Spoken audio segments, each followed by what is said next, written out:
Good morning. पिछले class में आप लोग को हम डीसी जनरेटर पढ़ा रहे थे, जिसमें आप लोग को हम पहले आप लोग को डीसी जनरेटर का मूल कॉन्सेप्ट बताए थे। उसके बाद आपको डीसी जनरेटर के पार्ट्स बताए थे। ठीक है, तो आज उसी लेक्चर को हम आगे बढ़ाने जा रहे हैं। बीच में थोड़ा सा टेक्निकल प्रॉब्लम के कारण आप लोग का वीडियो नहीं आ पाया 2 दिन। अब कोशिश करेंगे आप लोग का वीडियो लगभग रेगुलर लाएं। डीसी जनरेटर जो आपको पढ़ा रहे थे, हम डीसी जनरेटर में आप लोग को हम क्या सब पढ़ाए थे, इसमें से पार्ट्स पढ़ाए थे। एक बार थोड़ा सा रिव्यू कर लेते हैं हम लोग पार्ट्स का। हम लोग मेन यदि पार्ट्स का यदि बात करते हैं तो कौन कौन सा पार्ट्स हम लोग पढ़े थे। तो पहला हम लोग पढ़े थे योग। क्या पढ़े थे? योग पढ़े थे। ठीक है, जिसको हम लोग क्या कहते थे, इसको हम लोग बॉडी भी कहते हैं, इसको हम लोग क्या कहते हैं, बॉडी भी कहते हैं। ये बना किस चीज का होता है? ये जो आपका बॉडी या पार्ट्स, ये जो बॉडी आपका या योग जो बना होता है, ये आपका बड़ा मशीन का यदि बात करते हैं, बड़ा मशीन में ये हमारा किस चीज का बना होता है? तो ये आपका स्टील का बना होता है। ठीक है, कौन सा स्टील? तो कास्ट स्टील का बना होता है। और छोटी मशीन, जो छोटी छोटी दक्षता की मशीनें होती है, उसमें जो बना होता है, उसमें हमारा किस चीज का बना होता है? तो ये कास्ट आयरन का, आप ढलवा लोहा, कच्चा लोहा जो सुने होंगे, कच्चा लोहा का बना होता है। ठीक है, और इसका काम क्या होता है? तो इसका काम क्या होता है? इसका काम होता है शरीर के जो आंतरिक जो भी उसमें पार्ट पुर्जे लगे हैं, उसको सुरक्षा प्रदान करना, चुंबकीय जो बल रेखा उसे एक निश्चित डायरेक्शन देना, उसका समरूपता बनाए रखना, इसका काम होता है। ठीक है, बहुत इंपॉर्टेंट है पार्ट्स, इसलिए आपका रिव्यू में एक बार फिर से करवा रहे हैं कि जो भी आपका कंफ्यूजन हुआ आपका क्लियर हो जाए। नहीं तो बच्चा गलती कर देता है, पार्ट्स पे ध्यान नहीं देगा तो आगे उसको कॉन्सेप्ट समझने में दिक्कत होगा। और यही नहीं, और आपका क्वेश्चन काफी मात्रा में पार्ट्स से पूछा जाता है, इसलिए आपको पार्ट्स को समझना ही पड़ेगा। चलिए, अब हम पार्ट्स किस बॉडी या योग के बाद हम आप लोग को बताए होंगे तो फील्ड पोल बताए होंगे। क्या बताए होंगे? फील्ड पोल बताए होंगे। तो फील्ड पोल किस चीज का बना होता है? तो फील्ड पोल किस चीज का बना होता है? तो फील्ड पोल हमारा बना होता है कास्ट स्टील का बना होता है, या एनल्ड स्टील का बना होता है, किसी किसी में कास्ट आयरन का भी बना होता है। अब हम लोग यदि बात करते हैं फील्ड पोल, इस तरह की फील्ड पोल होती है, इस तरह का, इस तरह का फील्ड पोल होता है, इस तरह का फील्ड पोल हमारा होता है। ठीक है, इस तरह का फील्ड पोल होता है, बीच में हमारा आर्मेचर होता है। ये फील्ड पोल मान लीजिए नॉर्थ है, ये हमारा साउथ है। फील्ड पोल का अधिकतम संख्या और मिनिमम संख्या हम बोले तो बहुत इंपॉर्टेंट है। फील्ड पोल का अधिकतम संख्या मैक्सिमम कितनी होती है? मैक्सिमम संख्या 8 होती है। और हमारा मिनिमम संख्या कितनी होती है? मिनिमम संख्या हमारा 2 होती है। इस चीज को आप याद रखिएगा, बहुत इंपॉर्टेंट है। फील्ड पोल की जो अधिकतम संख्या कितनी होती है? अधिकतम संख्या आपका 8 होती है और मिनिमम संख्या 2 होती है। जानबूझ के आज आपका रिव्यू एक बार फिर से करवा रहे हैं, एक बार फिर से आप तरोताजा हो जाए। ऐसा नहीं कि आप इस चीज को इग्नोर करें, नहीं तो बहुत ही इंपॉर्टेंट है आप लोग के लिए, इसको आप इग्नोर मत कीजिए। उसके बाद फील्ड पोल आप लोग को हम बताए थे। फील्ड पोल के बाद यदि हम लोग बात करते हैं तो इसमें बताए थे, ये सामने वाला पार्ट को हम लोग क्या कहते हैं? पॉल शू कहते हैं। सामने वाला पार्ट को हम लोग क्या कहते हैं? पॉल शू कहते हैं। ठीक है, उसके बाद आपको बताए थे कि ये पोल शू जो होता है, ये फील्ड कोर जो है, फील्ड कोर है, इसका क्षेत्रफल का ये दुगुना होता है। ठीक है, और इसमें आपका वाइंडिंग क्या हो रहा था? ये फील्ड फील्ड कोर जो है, इसमें क्या होता है? इसमें आपका वाइंडिंग क्या हो रहा है? वाइंडिंग किस चीज का होता है? तो वाइंडिंग आपका तांबा का वायर का होता है, जिसपे आपका ऊपर में पॉलिश क्या हो रहा है, उस वायर क्या, उसका ये किया जाता है। ठीक है, यानी कि वाइंडिंग क्या रहता है? वाइंडिंग जो होता है आपका 2 तरह का वाइंडिंग होता है, यानी आपका कोर वाइंड, ये जो आपका पोल वाइंडिंग है, पोल वाइंडिंग आपके 2 तरह के, एक आप लोग को बताए थे सीरीज। कौन सा बताए थे? सीरीज। इसी के आधार पे आगे हम बांटेंगे भी, जनरेटर को डिवाइड करेंगे तो इसी के आधार पे करेंगे, इसलिए इस चीज को आप ध्यान में रखिए। दूसरा हमारा कौन सा होता है? दूसरा सीरीज के बाद हमारा कौन सा होता है? सीरीज के बाद हमारा पैरेलल होता है। क्या होता है? पैरेलल होता है। और जिसमें दोनों तरह का होते हैं उसको हम लोग कंपाउंड कहते हैं। उसको हम लोग क्या कहते हैं? कंपाउंड कहते हैं, कंपाउंड वाइंडिंग। ठीक है, जो सीरीज और पैरेलल दोनों का कॉम्बिनेशन होता है उसको हम लोग क्या कहेंगे? कंपाउंड वाइंडिंग कहेंगे। ये भी आप लोग को हम समझाए थे। उसके बाद आप लोग को, चलिए फील्ड पोल हो गया। उसके बाद यहाँ पे आपका क्या था कि बीच में हमारा एगो क्या लगा हुआ था? यहाँ पे जो हमारा एक इंटरपोल लगा हुआ था। क्या लगा हुआ रहता था? इंटरपोल रहता था। इंटरपोल के बारे में आप लोगों को बताए थे, इंटरपोल की संख्या कितनी होती है? इंटरपोल की संख्या हमेशा पोल की संख्या के बराबर होती है। पोल, ठीक है, ये आप लोग को हम बताए हुए थे। और इंटरपोल पे जो वाइंडिंग होता है वो पोल की वाइंडिंग का कितना होता है? 1/3 होता है। इस पे यदि 6 लपेटा रहेगा तो इस पे 2 लपेटा रहेगा। इस चीज को आप याद रखिएगा, बहुत इंपॉर्टेंट है, बच्चा कंफ्यूज कर जाता है, लेकिन आप लोग इसको क्लियर करके चलिएगा। उसके बाद और आप लोग को हम क्या बताए हुए थे? उसके बाद हम आए थे किस पे? आर्मेचर पे आए थे। आर्मेचर पे यदि हम आए थे तो आर्मेचर के बारे में बताए थे। आर्मेचर किस चीज का बना होता है? आर्मेचर हमारा लेमिनेटेड, लेमिनेटेड लेमिनेटेड यदि हम लोग बात करते हैं स्टील, स्टील की पत्ती का बना होता है। किस चीज का? लेमिनेटेड स्टील ब्लेड का ही बना होता है, ठीक है। हम लोग यदि बात करते हैं, लेमिनेटेड स्टील का ब्लेड का बना होता है आर्मेचर, ठीक है। आर्मेचर में आपका दो तरह का लॉस होता है, एक मेनली रूप से एक हिस्टैरिसीस होता है, एक कौन सा होता है, एक हमारा एडी करंट लॉस होता है। इसके बारे में आप लोग समझाए थे। हाँ, एक चीज और छूट गया था शायद कि आर्मेचर का प्रतिरोध कितना होता है। आर्मेचर का प्रतिरोध या 1 ओम होता है या 1 ओम से कम होता है, इस चीज को भी याद रखिएगा आप। आर्मेचर का जो प्रतिरोध होता है 1 ओम होता है या 1 ओम से कम होता है। कभी कभी पूछा जाता है आर्मेचर का रेसिस्टेंस कितना होता है, तो याद रखिएगा। आर्मेचर पे जो वाइंडिंग होता है, आर्मेचर पे हमारा क्या रहता है, वाइंडिंग क्या हुआ रहता है। ये वाइंडिंग यदि हम लोग बात करते हैं, ये वाइंडिंग आर्मेचर पे जो होता है दो तरह का वाइंडिंग होता है, चाहे हमारा लैप वाइंडिंग होगा चाहे वेव वाइंडिंग होगा, ठीक है। इसके बारे में भी हम बात करेंगे, आप लोग को ईएमएफ इक्वेशन बताएंगे तो वहां पे आप लोग को समझाएंगे। यदि हम लोग लैप वाइंडिंग की यदि बात करते हैं, उसमें समांतर पथों की संख्या कितनी होती है, तो पॉल के बराबर होती है। समांतर पथ की संख्या को ए से दिखाते हैं, पॉल की संख्या को बी से। लैप वाइंडिंग में समांतर पथ की संख्या पॉल की संख्या के बराबर होती है। उसके बाद आप लोग को हम बताए थे, और वेव वाइंडिंग जो है, वेव वाइंडिंग में समांतर पथ की संख्या कितनी होती है, 2 होती है। इस चीज को भी याद रखिएगा, बहुत इंपॉर्टेंट है, बच्चा कंफ्यूज कर जाता है, लेकिन आप लोग को कंफ्यूज नहीं होता, आप लोग को समझ के चलना, बिल्कुल स्टेप स्टेप, कुछ है ही नहीं इसमें। थोड़ा सा प्रैक्टिस करना है, ठीक है। थोड़ा सा इसको रिवीजन करना है, रिवीजन करने के बाद फिर आपका आसान हो जाए। जिस तरह से मेरे लिए आसान हुआ उसी तरह आपके लिए भी आसान हो जाएगा। चलिए अब आप लोग को हम वर्किंग प्रिंसिपल बताएंगे, ठीक है। ज्यादा इसमें लंबा चौड़ा इसको नहीं करेंगे। हाँ, एक चीज और, इसमें हम कार्बन ब्रश बताए थे आप लोग को, ठीक है। इसमें क्या होता है, कार्बन ब्रश लगा हुआ होता है, ठीक है। ये कार्बन ब्रश बना किसका होता है, तो कार्बन ब्रश हमारा बना हुआ रहता है कार्बन का। यदि बड़ी मशीनों की बात करती है, उच्च दक्षता वाली मशीनों में बात करते हैं, कार्बन ब्रश जो होता है कार्बन और कॉपर का मिक्सचर का बना हुआ रहता है। यदि उच्च दक्षता या बड़ी बड़ी मशीन जो होती है, वो उसका किस चीज का बना होता है, तो उसका कार्बन और कॉपर का मिश्रण का बना हुआ रहता है, ठीक है। ये भी आप लोग को बताए थे। हाँ, एक चीज और शायद हम कार्बन बस बताए थे शायद, उसके बाद हम देखे थे, तुमको लगा कुछ उसमें त्रुटि कर दिया बताने में, ठीक है। उस चीज को हम यहाँ सुधार देते हैं। बाद में आप लोग का वीडियो को देखे फिर से हम, तो हमको लगा वहाँ पे कुछ हम गलती करें, इस चीज को हम यहाँ क्लियर कर देते हैं आपका, ठीक है। तो कार्बन ब्रश को हम लोग कब चेंज करेंगे, कार्बन ब्रश कभी कभी खराब होगा, और कार्बन ब्रश जब खराब होगा तो उसको क्या करेंगे, हम लोग चेंज कर देंगे, ठीक है। चेंज कब करेंगे, जब हमारा 2/3 भाग क्या होगा, 2/3 भाग हमारा घिस जाएगा, 2/3 भाग क्या होगा, घिस जाएगा, या 1/3 भाग क्या होगा, वो रह जाएगा, तब तो हम क्या करेंगे, कार्बन ब्रश को चेंज कर देंगे, ठीक है। और आप लोग को हम बताए कि यहाँ कार्बन का ही प्रयोग क्यों करते हैं। यदि आप नहीं देखे हैं तो आप मेरा पिछला वाले वीडियो को देखिए, तब आपको ये बढ़िया समझ में आएगा, ठीक है। पहले आप उसको देख लीजिए। आज आप लोग को मेनली बताएंगे वर्किंग प्रिंसिपल, वर्किंग किस तरह काम करता है, ठीक है। वर्किंग प्रिंसिपल आप लोग को आज हम बताएंगे, वर्किंग प्रिंसिपल, ठीक है। ये काम किस तरह से करता है, इस चीज को हम समझाएंगे आप लोग को। चलिए ठीक है, हम बढ़ते हैं आगे। ये मान लीजिए हमारा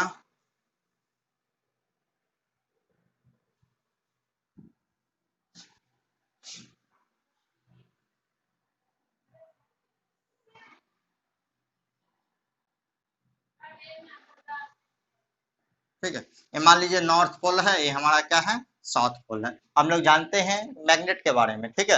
यदि आप लोग मैग्नेट नहीं पढ़े हैं तो इसको थोड़ा सा पढ़ लीजिए, क्योंकि आपका फर्स्ट, यदि हम लोग बात करते हैं सेमेस्टर में, तो पहला सेमेस्टर, और यदि ईयर की बात करते हैं तो आपका फर्स्ट ईयर का ही टॉपिक है। इसको आप लोग समझ लीजिए मैग्नेट, क्योंकि मैग्नेट यदि नहीं समझिएगा तो आप कोई मशीन को नहीं समझ पाइएगा, कोई हमारा विद्युत मापक यंत्र है उसको आप नहीं समझ पाइएगा। वो सब कुछ समझने के लिए आपको मैग्नेट का संपूर्ण नॉलेज होना चाहिए। चलिए ठीक है, एक बार फिर भी आप लोग को हम बता देते हैं कि मैग्नेट जो होता है, मैग्नेट जो होता है दो प्रकार के, एक स्थायी एक अस्थायी, और दोनों के आधार पे हम आगे चल के जब इसको टाइप करेंगे तब आपको हम आगे बताएंगे। इसमें आप लोग को हम बता रहे हैं कि मैग्नेट, ये जो हमारा मैग्नेट है, मान लीजिए इसका नॉर्थ पोल है, हमारा कौन सा है, साउथ पोल है। और मैग्नेटिक फोर्स लाइन जो निकलती है नॉर्थ टू साउथ निकलती है, कैसे निकलती है, नॉर्थ टू साउथ निकलती है, ठीक है। मैग्नेटिक फोर्स लाइन नॉर्थ को निकलती है और साउथ में जाके एंट्री कर जाती है, ठीक है। ये आपका प्रिंसिपल है, इस चीज को आप याद रखिएगा। इसमें हम क्या करेंगे कि मान लीजिए कि ये हमारा क्या है, कोई कंडक्टर है, और आप लोग को हम बेसिक प्रिंसिपल बताए हुए थे कि ये काम किस तरह से करता है। ये आपका फैराडे का, Faraday's law for electromagnetic induction, electromagnetic induction, ठीक है। इस सिद्धांत पे हमारा कार्य करता है, ठीक है। इस चीज को हम आपको समझाने का कोशिश कर रहे हैं, किस तरह से सिद्धांत काम करता है। इसके अकॉर्डिंग क्या है कि जब कोई मैग्नेट और कोई कंडक्टर के बीच आपेक्षिक गति होती है, जब भी कोई मैग्नेट और कंडक्टर के बीच आपेक्षिक गति है होती है, तब उस कंडक्टर द्वारा उस मैग्नेट के मैग्नेटिक फ्लक्स या मैग्नेटिक फोर्स लाइन का छेदन होता है, उसको प्रतिच्छेद करता है, इंसिडेंट करता है, जिस कारण से क्या होता है उस कंडक्टर में ईएमएफ इंड्यूस हो जाता है। उस कंडक्टर में क्या होता है, ईएमएफ इंड्यूस हो जाता है और उससे करंट बहने लगती है, विद्युत धारा बहने लगती है। बस उसी सिद्धांत पे कार्य करता है। देखिए होता क्या है, जब भी कोई हम लोग क्या करेंगे, कंडक्टर को लेंगे, कोई मैग्नेट को ले लेंगे, मान लीजिए मैग्नेट है, ठीक है, ये हमारा मैग्नेट है, इसके बीच को कंडक्टर लाते हैं और दोनों के बीच हम अपेक्षित, मान लीजिए मैग्नेट है, ये हमारा कंडक्टर, दोनों को अपेक्षित गति कराएंगे, तो इससे जो मैग्नेटिक फोर्स लाइन करेगा, निकलेगा, उसको क्या करेगा, छेदन करेगा हमारा कौन, ये जो हमारा कंडक्टर है। इससे क्या होगा, इससे करंट बहना स्टार्ट हो जाएगा। बस छोटा सा सिद्धांत है, कुछ नहीं, एगो मैग्नेट लिए, एगो हम कंडक्टर लिए, दोनों के बीच गति कराए, गति कराने के बाद क्या होगा, इससे जो मैग्नेटिक फोर्स लाइन निकलेगा या मैग्नेटिक फ्लक्स निकलेगा, उसको क्या करेगा, काटेगा, इसको काटेगा, ठीक है, अब काटेगा तो जिस कारण से क्या होगा, इस कंडक्टर जो इसमें करंट बहना स्टार्ट हो जाएगा। बस इसी सिद्धांत पे हमारा काम करता है ये। अब देखिए उस चीज को हम समझाते होता क्या है, ये जो मान एक हम लिए, अब वो जो रहता है, हम अभी जस्ट बताए थे आपको आर्मेचर के बारे में, उसमें क्या होता है, ढेर सारा ब्लेड होता है। हम क्या करते हैं, एक ब्लेड लेते हैं, ठीक है, उसका ये ए सिरा है, ये हमारा बी सिरा है, ये हमारा सी सिरा है, ये हमारा डी सिरा है, ठीक है। इसमें हम बात करते थे, ये हमारा ए सिरा है, ये बी सिरा है, ये सिरा है, डी सिरा है।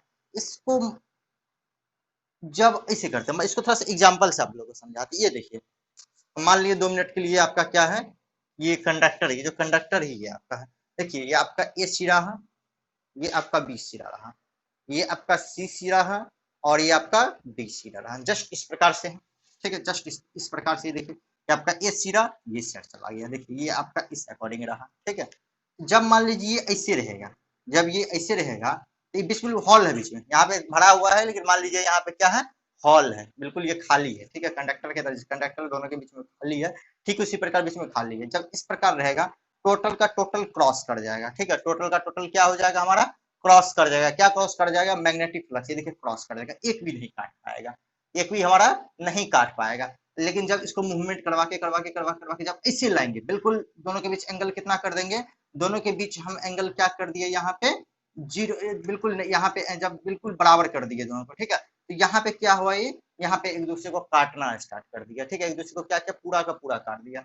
अब पूरा जैसे ही काटेगा, काट रहा है, ठीक है, यानी कि यहाँ पे था तो थोड़ा सा भी नहीं काट रहा, लेकिन जैसे जैसे जैसे जैसे जैसे मूवमेंट करते कुछ को काटते चला जाएगा, कुछ को एक काटेगा, ठीक है। यानी कि हम लोग यहाँ पे एक देखिए वेव बना रहे हैं, ठीक है, यहाँ पे इसके अकॉर्डिंग आप लोग को समझा रहे हैं। जब ये बिल्कुल क्या था, 0 डिग्री पे था, जब ये हमारा क्या था, बिल्कुल 0 डिग्री, दोनों के बीच एंगल कितना है, 0 डिग्री एंगल है, और बिल्कुल 0 पे था तो कुछ नहीं काट रहा था, लेकिन जैसे जैसे जैसे जैसे बढ़ रहा है, ये काट रहा है। जैसे ये दोनों 90 डिग्री पे पहुंचा, ये देखिए जैसे ही 90 डिग्री पे पहुंचा, क्या हुआ, इसको टोटल का टोटल यानी हाईएस्ट काटना स्टार्ट हो गया, ठीक है।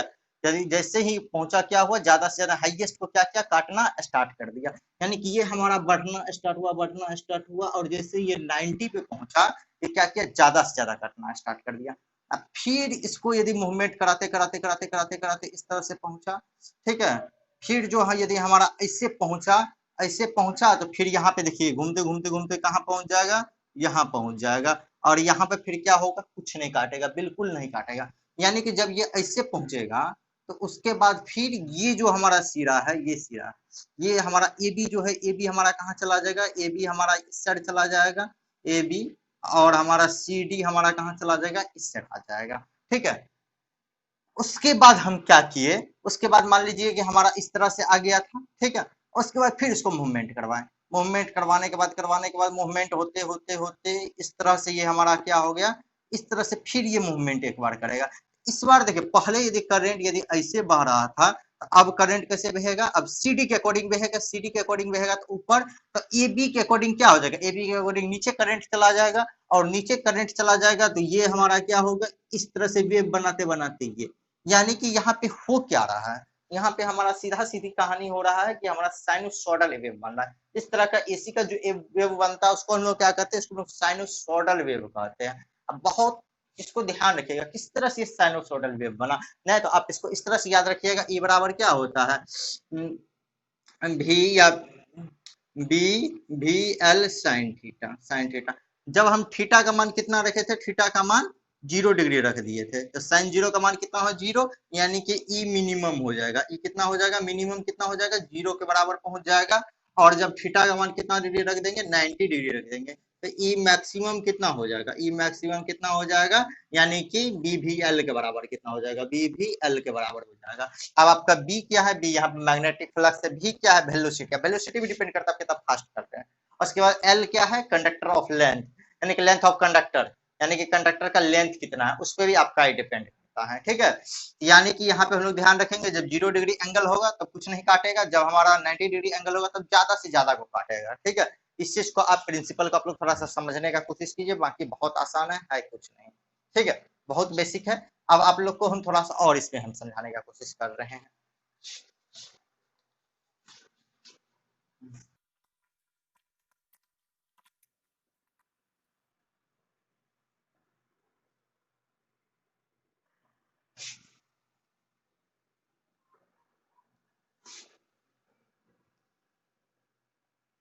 देखिए, अब आप लोग को हम ईएमएफ इक्वेशन, यानी कि हमारा कितना ईएमएफ जनरेट हो रहा है वो आप लोग को हम समझाने के लिए जा रहे हैं, किसके लिए, तो हमारा डीसी जनरेटर के लिए। देखिए ई बराबर क्या होता है, ई बराबर इसके लिए होता है फाई जेड एन बाय एक, sorry phi Z N 60 by T by, आपका ये फॉर्मूला होता है, इस चीज को आप याद रखिएगा।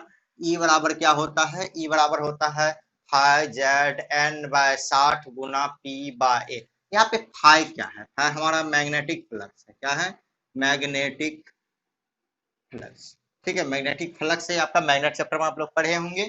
उसके बाद जेड क्या है, जेड है आपका जिस तरह से भी आर्मेचर हम लिए थे इसमें एक चालक लिए, लेकिन एक चालक तो होता नहीं, हम बताए थे परत दर परत बनाई ढेर सारा चालक ही जा जाता है, तो चालकों की संख्या है हमारा ये क्या है, आर्मेचर में, आर्मेचर में चालकों की संख्या, चालकों की संख्या, आर्मेचर में चालकों की संख्या है, ठीक है, यानी कि number of conductor in armature, ठीक है। उसके बाद हम लोग बात करते हैं एन, एन हमारा क्या है, अब हम मूवमेंट पे भी डिपेंड करता है कितना फास्ट घुमा रहे, जितना फास्ट घुमाइएगा उतना ज्यादा हमारा क्या होगा, मैग्नेटिक फ्लक्स कटेगा, ठीक है, यानी कि हमारा क्या होगा, ये घूर्णन गति होगा, क्या होगा, ये घूर्णन गति होगा। घूर्णन गति की हम लोग बात करते हैं, घूर्णन गति किसमें, तो हमारा आरपीएम में, इसमें आरपीएम में, यानी कि रेट पर मिनट, एक मिनट में कितना घूम रहा है, ठीक है, सेकंड में नहीं है, आरपीएम में, ठीक है, सेकंड में भी आपको बताएंगे, सेकंड में होगा तो उस केस में क्या होगा। देखिए अब हमारा और क्या होता है, और यदि हम लोग बात करते हैं तो हमारा एन बता दिए आप लोग को, पी देखिए क्या होता है, पी हमारा होता है पोल की संख्या, नंबर ऑफ पोल, कितना पोल आप यूज कर रहे हो उस जनरेटर में, 2 गो पोल यूज कर रहे हैं, 4 गो पोल यूज कर रहे हैं, 6 गो 8 गो, कितना पोल यूज कर रहे हैं उस पर भी आपका डिपेंड कर रहा है।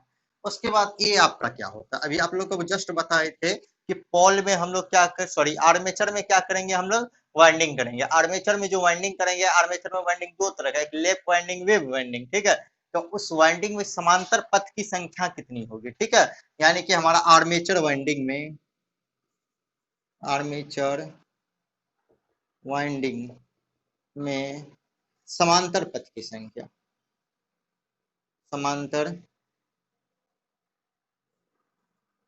पथ की संख्या, पथ की संख्या, ठीक है, ये आपका एक क्या होता है, आर्मेचर वाइंडिंग में समांतर पथ की संख्या, ठीक है, बहुत इंपॉर्टेंट है, इस डाटा को आप लोग नोट कर लीजिए कि किसको हर एक जगह ये काम आएगा, इस डाटा को यदि जब भी आपको बहुत सारा न्यूमेरिकल बनेगा, जो आप लोग को हम न्यूमेरिकल भी करवाएंगे, लेकिन उसके लिए डाटा आप लोग को याद रहना चाहिए, बहुत आसान इक्वेशन है, phi Z N by 60 into P by A, ये आपको ऐसे भी याद रख सकते हैं, phi Z N P by 60 A, ठीक है, इस चीज को आप याद रख सकते हैं। ये लेकिन जो आपका है एन जो है आपका रेट पर मिनट यानी दे रहे, यदि हमको दिया हुआ रहे किसमें, रेट पीएस में, यानी कि रेट पर सेकेंड में यदि रहे, तो ये एन को हम क्या कर देंगे, किसमें चेंज कर देंगे, इसको हम चेंज कर देंगे किसमें, इसको हम चेंज कर देंगे सेकेंड में, ठीक है, इसको हम सेकेंड में चेंज करने के लिए क्या करेंगे, मान लीजिए कि एन हमको दिया हुआ, इसको सेकेंड, मिनट को सेकेंड में चेंज करने के लिए 60 से गुना करेंगे, इसको हम लिख सकते हैं 60 एन लिख देते हैं, छोटा एन, कोई दिक्कत नहीं है, तो इसको ई बराबर क्या हो जाएगा, फाई जेड एन के जगह हम क्या लिख सकते हैं, 60 N by 60 Guna P bye, ठीक है, यानी कि 60 60 कट गया, तो ई बराबर क्या हो जाएगा, equation phi Z N P by A, ये आपका हो गया, ठीक है, ये किसके लिए है, ये आपका किसके लिए है, तो ये आपका आरपीएस के लिए, ठीक है। आरपीएस में जब हमको क्या दिया हुआ है, घूमने का गति, जब जो आपका घूमता है मोटर, उसका जो घूमने का गति यदि कितना सेकंड में, 1 सेकंड में कितना घूम रहा है, तब आपका ये समीकरण। यदि 1 मिनट में दिया हुआ है, तो हम ज्यादा इसमें किए कुछ नहीं है, ये जो मिनट में इसको चेंज कर दिए सेकंड में, और उसी में जहां एन था वहां पे हम क्या किए, वहां पे 60 एन पुट कर दिया, और 60 कट गया तो 5 ZN P/A। ठीक है, बिल्कुल आसान है, कुछ नहीं किए, बहुत आसान है, इस चीज को आप याद रखिए, ठीक है, क्योंकि आपका न्यूमेरिकल बहुत आसान आसान न्यूमेरिकल इस पे आता है, और आपको यदि फॉर्मूला याद नहीं रहेगा या इसमें ये याद नहीं रहेगा इसमें क्या किस चीज को इंडिकेट कर रहा है, फिर वहां आप गलती कर दीजिएगा। इसलिए फॉर्मूला को आप लोग नोट्स बनाइए और नोट्स बनाते चलिए। आपका पीडीएफ में भी हम पीडीएफ का लिंक भी दे देंगे डिस्क्रिप्शन में।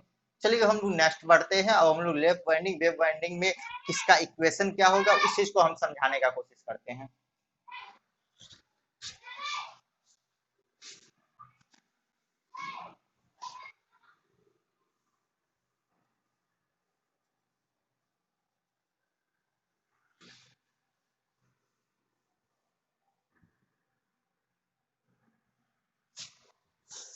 चलिए देखिए, हम लोग जानते हैं फॉर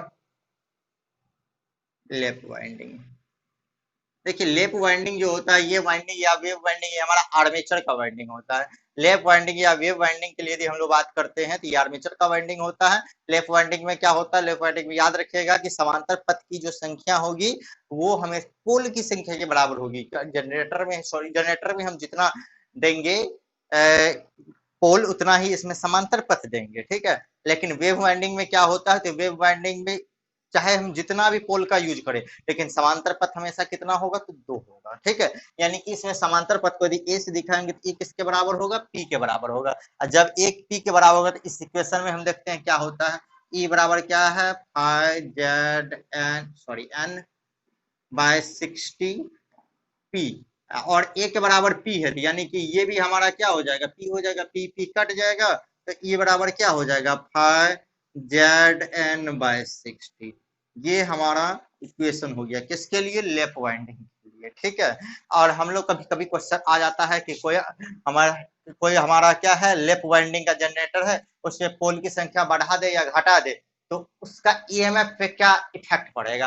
देखिए ये हमारा ईएमएफ का इक्वेशन, इसमें पोल की संख्या का कोई मतलब ही नहीं बनता, पोल की संख्या आप कुछ भी रखिए तो ईएमएफ में किसी भी प्रकार का इफेक्ट नहीं पड़ेगा। इसलिए कभी कभी क्वेश्चन आ जाता है कि कोई हमारा क्या है, लेफ्ट वाइंडिंग वाला जनरेटर है, उसमें पोल की संख्या बढ़ाने पर क्या इफेक्ट पड़ेगा, चाहे आप बढ़ा दीजिए चाहे आप घटा दीजिए, उस पर किसी भी प्रकार का इफेक्ट पड़ने वाला नहीं है। अब हम लोग बात करते हैं कौन सा वाइंडिंग का, तो लेफ्ट वाइंडिंग के बाद हम लोग बात किए for wave winding. For wave winding, यदि हम लोग वेव वाइंडिंग के लिए बात करते हैं, इसमें कितना होता है, 2 होता है। इसमें क्या होता है, समांतर पथ की संख्या 2 होता है, जो आप लोग को हम बार बार बताने का कोशिश कर रहे हैं तभी से। तो ई बराबर क्या हो जाएगा इसमें, 5 ZN/60 इंटू पी, एक जगह क्या, एक जगह 2 हो जाएगा, यानी कि ई बराबर क्या हो जाएगा, 5 ZN/120 गुना, ये हमारा किसके लिए हो गया, ईएमएफ का इक्वेशन। ये हमारा हो गया वेव वाइंडिंग के लिए, ठीक है, वेव बॉन्ड वाइंडिंग जो होगा उसके लिए हमारा ईएमएफ का इक्वेशन हो गया। इस चीज को भी आप लोग याद रखिएगा, बहुत इंपॉर्टेंट है, नहीं तो बच्चा बार बार कंफ्यूज कर जाता है, आप लोग को कंफ्यूज नहीं करना है, ठीक है।